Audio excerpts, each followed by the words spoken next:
Hi friends, जय जगन्नाथ। आपण मैंने समस्ते केमिति अच्छंती? आशा करुच्चे आपण मैंने समस्ते बहुत भलरे थिबे।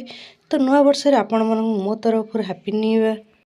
आज नुआ वर्ष रे मु आपण पय नै आछि आ नुआ रेसिपी रो वीडियो जो थरे देखंतु म आज बनेबा को जाउछि केक। आपण माने देखिबा थे एठी कप रो साइज तो फुल कप रो मु कम करी ठी उषुम क्षीर नै आइछि। एठी देखि परथे मु उषुम क्षीर सब बाउल ढाली देछि। तापरे एठी आपण माने देखि परथे मु हाफ कप सुगार ऐड कर देछि। सुगार ऐड कर सारा परे आमे ताको भलो भाबरे उषुम क्षीर रे मिसई दबा। एठी आपण माने देखि परथे चीनी हमर उषुम क्षीर भलो भाबरे मेल्ट हो जाइछि। तापरे आपण माने एठी देखि परथे मु 3-4 चम्मच घी को एथरे पकई देछि। आपण माने चाहिले एठी खाइबा तेल भी ऐड कर परिबे। घी को पकई सारिया परे आमे मिल्क रे ताको भलो भाबरे एमिति फेंटी दबा। केक रे आमे ड्राई फ्रूट्स पकाइबा पे देखंतु एठी मु किछि काजू, आलमंड, किशमिश और क्रैनबेरी नै जाइछि। मो पाखरे ए सब ड्राई फ्रूट्स अवेलेबल थिला, तो आपण माने चाहिले अलगा किछि ड्राई फ्रूट्स भी ऐड कर परिबे। तापरे देखंतु एठी मु छोट छोट खंड रे ड्राई फ्रूट्स गुडी को काटी दोछि। एठी आपण माने देखि परथे ड्राई फ्रूट्स गुडी को मु भलो भाबरे छोट छोट खंड रे काटी देछि। तापरे आमे ताको गोटे बाउल रे काढी नबा। बाउल ड्राई फ्रूट्स गुड को आम काढ़ी सारा पर आपण मैंने ये देखि पाते मु गोटे चमच अटा रे ताको भलो भाबरे गोळेई देछि। आज केक आम बिना मैदारे करुचे, तो से देखते ये मु अटा नहीं जाइए ताको आम एमती गोटे जूस छणा रे भलो भाबरे चलई दबा। एठी आपण मैंने देखि पारथे मु 2 कप अटार यूज करछि। तापरे देखंतु अटा को आम एमती आस्ते आस्ते करी भलो भाबरे चालुणे चलई दबा। फाइनाली आपण मैंने देखि पारथे अटा हमर भलो भाबरे चला ही जाइछि। तापरे आमे ताको भलो भाबरे एमती मिक्स करी नबा।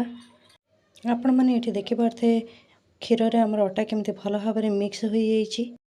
तापरे एठी आपण माने देखि पारथे हाफ चम्मच मु बेकिंग पाउडर ऐड कर देछि। बेकिंग सोडा पकई सारा पर आपण माने एठी देखि पारथे केते छोट चम्मच मु हाफ चम्मच खाइबा सोडा पकई देछि। तापरे आपण माने देखंतु आमे ताको भलो भाबरे एमती गोळेई कि मिक्स करी नबा। केक रे हमर भलो बास्ना आसिया पे मु एठी देखंतु 2-3 ड्रॉप वैनिला एसेंस पकई ता भलो भाबरे मु एमती गोळेई नेछि। वैनिला एसेंस को भलो भाबरे गोळेई सारिया पर आपण माने एठी देखि पारथे ड्राई फ्रूट्स गुडी को मु सेतेरे पकई कि भलो भाबरे गोळेई नेबी। एठी आपण माने देखि पारथे सब जिंस हमर भलो भाबरे मिक्स हो जाइछि, तो ताकू मु गोटे साइड करी रखि देबी। केक बना पे आपण माने एठी देखि पारथे मु गोटे केक रो मोल्ड किबा छांच नै जाइछि। एठी आपण माने देखि पारथे मु बटर पेपर यूज करनी, तो सेति पे मु एठी गोटे चम्मच तेल पकई देछि आ ताकू चारिआडे एमिति भलो भाबरे तेल लगई देछि। तेल लगई सारा पर देखंतु एठी मु किछि अटा ता ऊपर पकई देछि। तापरे आमे अटा गुड को एमिति भलो भाबरे चारिआडे लगई दबा।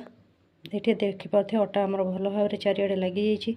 तापरे मु से करिकि रखिता केक रो मिश्रण को सेतरे पकई देबी। आपण माने एठी देखि पारथे केक रो मिश्रण मु सब पकई सारिया परे से मोल्ड को भलो भाबरे मु एठी आस्ते आस्ते करी बाडै दोछि, जोथि पे हमर केक रे किछि लम्प्स रहबनी आ भलो केक हमर होई कि बाहरिबो। केक टे हमर भलो देखा जेबा पे मु ता ऊपर किछि एमिति ड्राई फ्रूट्स गुड को सजाई दोछि। एठी आपण माने देखि पारथे केक रो मिश्रण ऊपर मु केमति भलो भाबरे ड्राई फ्रूट्स गुड को सजाई देछि। आज केक टे देखंतु मु कड़ाई रे करिया जाउछि, तो प्रथमे कड़ाई रे मु किछि लूण नै जाइछि।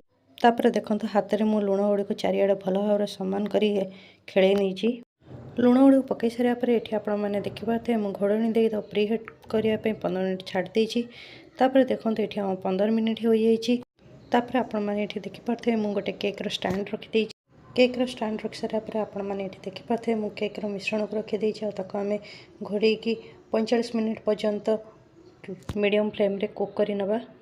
एठी आपण माने देखि पारथे 45 मिनिट हो जाइछि।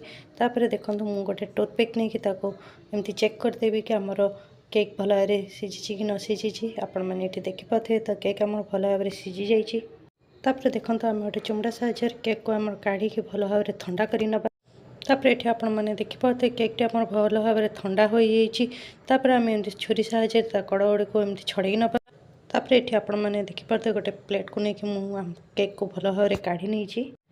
एठी आपण माने देखि भाबुथे कि केक टी भलो भाबरे सिझि नै, बट एठी केक टी मोर भलो भाबरे सिझि जाइथिला। आ मात्र 5 ରୁ 10 मिनिट बसिथिले केक रो ऊपर टेक्सचर टिके भलो भाबरे होई जाइथांता।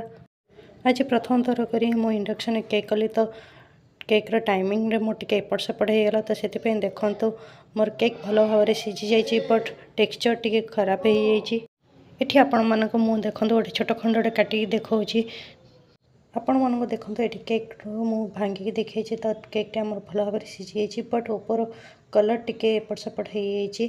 तो आज रेसिपी जदि आपण मानक भल लगी तो मत निश्चय कमेंट कर जन आ घरे रेसिपी ट्राए कर जमार भी भूलें।